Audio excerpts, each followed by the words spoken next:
Best paper के नाम पर भारत में जहरीला प्लास्टिक डैम किया जा रहा है, जो एक तरफ भारत को अपना दोस्त बताते हैं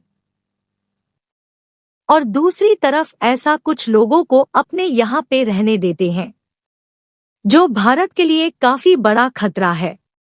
आज बात करेंगे भारत की पेपर इंडस्ट्री के बारे में, जिसकी आड़ में कई टन सड़ता हुआ प्लास्टिक भारत भेजा जा रहा है।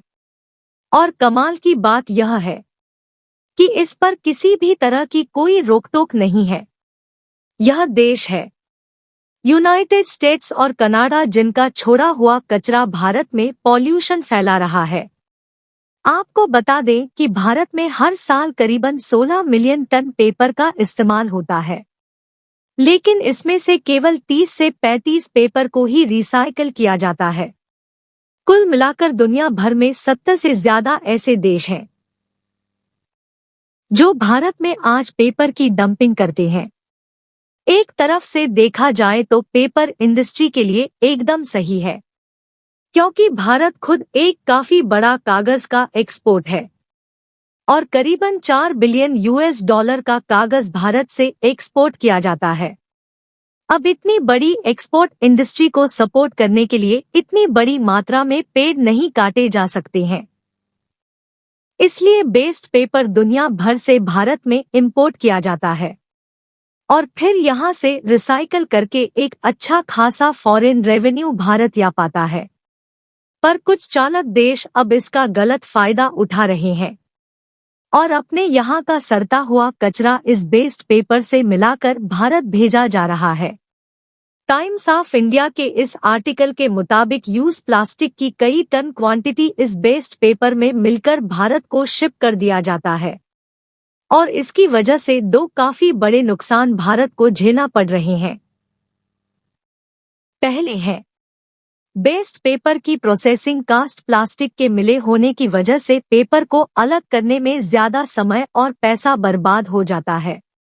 इसके अलावा इस बेस्ट प्लास्टिक से निजात पाने के लिए इस चीनी मिलों के बीच दिया जाता है, जहां इन्हें जलाकर इथेनॉल या चीनी बनाई जाती है। यह रिपोर्ट स्पेशली मुजफ्फरपुर नगर को ध्यान में रखते हुए पब्लिश की गई है, जहां करीबन 35 पेपर मिल्स ऑपरेशन है। यहां की पेपर इंडस्ट्री के मालिकों का कहना है कि इस प्लास्टिक को इकट्ठा करके राजस्थान की सीमेंट फैक्ट्रीज को भी भेज दिया जाता है, क्योंकि इन फैक्ट्रीज में प्लास्टिक जालना लीगल है।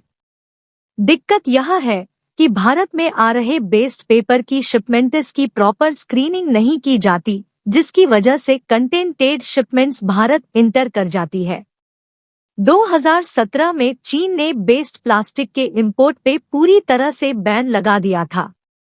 आपको बता दें कि 2017 से पहले लगभग 4 दशकों तक चीन का हुआ कि आधे से ज्यादा बेस्ट प्लास्टिक इंपोर्ट करता था, लेकिन पॉल्यूशन के चलते चीन को यह सब बंद करना पड़ा। वहीं भारत ने भी एक ऐसा बैन 2019 में लगाया था, लेकिन बाद में इसे हटा लिया गया। गन्ने से बनाए जाने वाला गुड़ भी प्लास्टिक को जलाकर ही बनाया जाता है।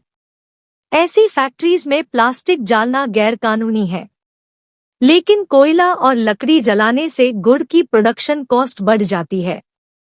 वह प्लास्टिक को जलाना काफी सस्ता पड़ता है। बड़े और डेवलप देशों के लिए भारत आज डंपिंग ग्राउंड बन चुका है, क्योंकि चीन के इंपोर्ट बैन के बाद यह सारा बेस्ट प्लास्टिक भारत की तरफ मोड़ दिया गया है। अभी तक इस पर कोई भी बड़ा एक्शन नहीं लिया गया है, क्योंकि सिस्टम ऐसा है कि गैर कानूनी प्लास्टिक हर किसी को फायदा पहुंचा रही है और इसी के चलते हर कोई चुप है। अब यहाँ पे कोई ना कोई तो जिम्मेदार है। सरकार जो एक गैर कानूनी प्लास्टिक को घुसने का मौका दे रही है, या फिर वो इंडस्ट्रीज जो सब कुछ जानते हुए सड़ती हुई प्लास्टिक जला रही है। आज आप हमें बताइए कि इसके लिए सरकार जिम्मेदार है या आम नागरिक। कमेंट में जरूर बताइएगा। जाने से पहले हम आपसे बस यही रिक्वेस्ट करेंगे कि प्लीज इस चैनल को सब्सक्राइब कर लीजिए। आपका इस चैनल से जुड़ना ही हमारे लिए एक मोटिवेशन का काम करता है। यह आपके लिए मात्र 1 सेकंड का काम है, लेकिन इससे हमारी काफी बड़ी मदद होती है।